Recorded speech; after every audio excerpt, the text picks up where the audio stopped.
The Silver Swans. Part 2. He's very ill, isn't he, Dr. Fundoby? And I love him even more than when he's well. I did not see my friend for some weeks. Then, on a rainy Sunday, as I walked past the houseboats, somebody called my name. Dr. Fundoby. Dr. Fundoby. I turned round. Thetis was running up the steps from the Narine. She ran to me and said, "Dr. Fundoby, what shall I do? My octopus has eaten one of his arms." I replied, "They often do that when people keep them, even when they feed them very well." "Oh," she said. "Thanks for telling me that. I feel much better now." She turned and went back to her boat. As she reached the deck, I called out to her, "Did your sailor ever come back?" "Yes," she answered, and disappeared into the boat. A few days later, a friend asked me to go and see a play with him. It was called The Unwanted, and it was at Wyndham's Theatre in London. "There's a young woman in it, Alice Adams," my friend said. "She's very good, they say. One day she'll be a great actress." When the play started, I couldn't believe my eyes. The young actress was Thetis. I remembered, then, that her real name was Alice. So this was her evening job. It was a sad play. Thetis played a young girl who falls in love with an older man. In the end, he leaves her and she kills herself. Thetis played the part with deep feeling and understanding. It seemed to me almost that she was the poor girl. I cried for her at the end of the play. The next Sunday I visited her on her boat. There was now another glass case in her room. There were 2 large fish in it. She was sitting in front of the case, watching them. She got up to get the brown bottle. The boat was not moving much, but she gave me some of the medicine and I drank it. "My dear," I said, "why didn't you tell me who you were?" "I was at Wyndham's last week." "I did tell you," she said. "This is the person that I am here. This is the person that I really want to be." "You played the part very well," I said. I cried at the end. How can you put so much feeling into the part night after night? How can you show all that pain and unhappiness if you have never been in love? She thought for a minute, then replied, "That's the other side of me. I just do it." She saw me looking at the glass case. "He gave them to me," she said. "The sailor?" I said. "Yes," she said. "Where did he get them?" I asked. "From the bottom of the river," she answered. "Did he? How?" I asked.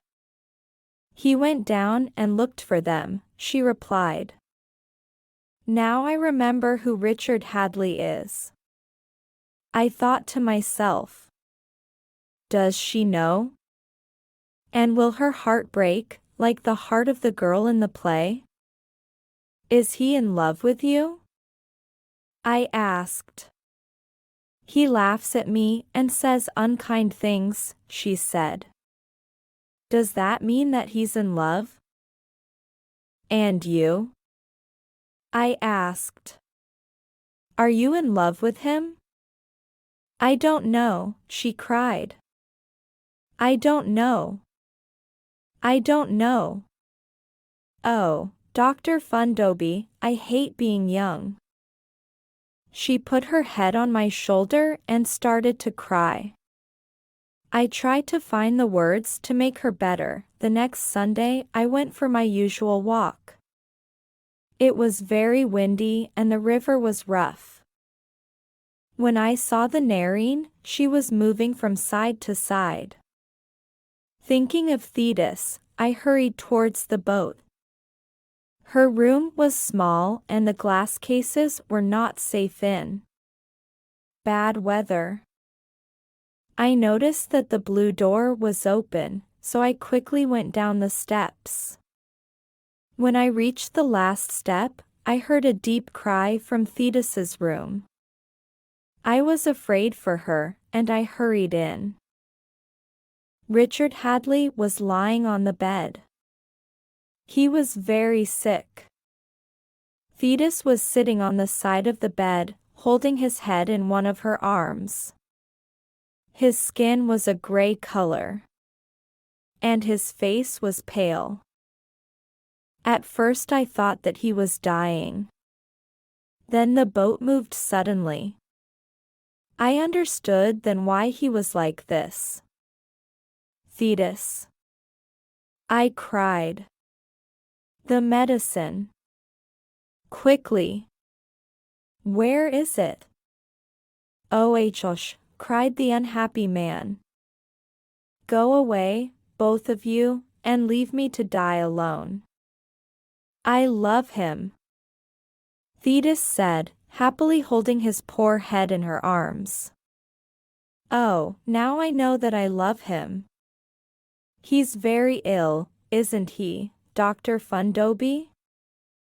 And I love him even more than when he's well. I went to the cupboard where Thetis kept the brown bottle of medicine. It was locked. I looked at Thetis. She looked sad. He refuses to say that he'll marry me, she said. Then she added, looking down at him. I don't mind being a poor sailor's wife. When you sail away, I'll come with you. We can sail round the world together. I almost laughed at her words. Thetis had no idea about a sailor's life. And she had no idea who Richard Hadley was. The unhappy, weak man cried out. All right, I'll marry you. I'll do anything, if you'll just go away. Please leave me to die. I was beginning to feel very ill myself, so I cried, Thetis. You cold-hearted girl. Give me the key now.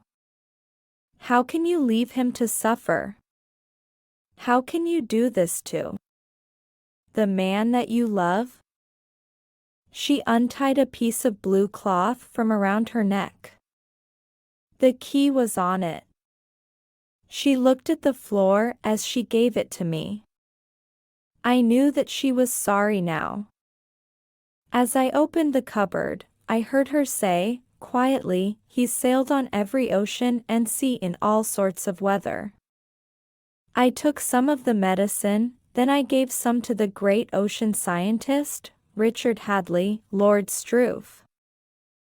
Thetis looked at me. Will you come to our wedding, Dr. Fundoby? She asked. I was still feeling sick, and I was not happy with her.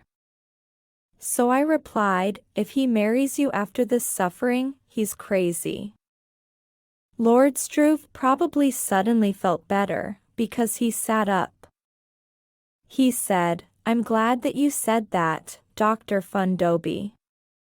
Promises don't mean anything when they are made in ill health. But you wanted to come on to the Narine in this weather, she said, sadly.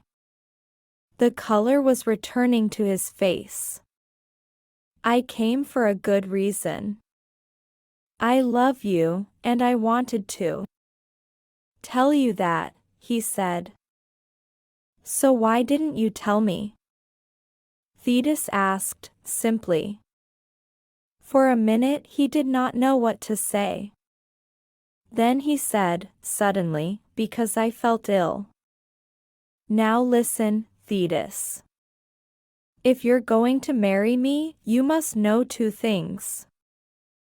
You must know who I am. You must know what I do. They don't matter, Thetis replied. I love you. I was feeling better, so I said, and you're acting? Lord Struve looked at me in surprise. Who's acting? He asked.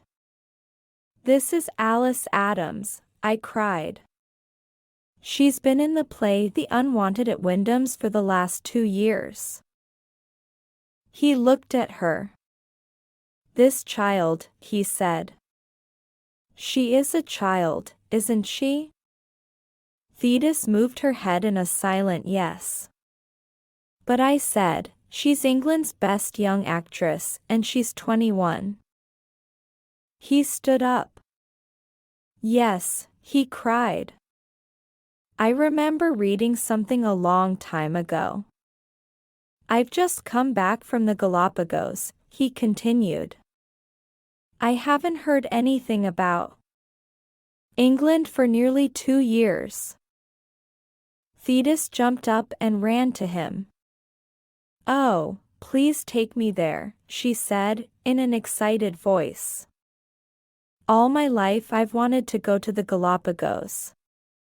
Can sailors take their wives with them when they go? Lord Struve cried, I'm not a sailor, Thetis. I'm a dash. He stopped. He found it difficult to say, I'm a lord. He started again. I'm a kind of ocean scientist. I do a lot of my work underwater. But you're acting dash. Before he could finish, Thetis said, it doesn't matter. I never wanted to be an actress.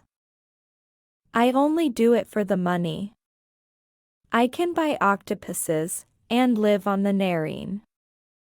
Do you know what a good octopus costs? Lord Struve held both her arms. Thetis, can you be serious for a minute? Do you really mean that you'll give all that away for me? Of course, she replied. More than anything in the world, I would like to walk with you on the bottom of the ocean near the Galapagos, because... She stopped for a minute, thinking. Because I'm sure that I love you. Dr. Van Dobeek showed me that. For another minute Lord Struve held her 2 arms, while he looked up with a very happy look on his face. He seemed unable to believe what he was hearing. And so the song of the Silver Swans came true. Thetis, the water child, married her lord of the sea, Richard Hadley. I still walk along by the River Thames, but I don't enjoy the walk as much as before. Lord Struve, his wife and her octopus have gone away to a beautiful island in the Pacific Ocean. There they work together with the wonderful undersea plants and animals around them. A family have bought the Narine and they have painted her a dark brown color. They have changed the name to the Nelson, after one of the greatest British sailors, Sir Horatio Nelson. I pass her every Sunday and a washing line goes from the back of the boat to the front. It is filled with washing, the clothes of small children. And I think, as I go past, do they have strong stomachs like Thetis? Or did she give them the name of that wonderful medicine in the brown bottle? The end.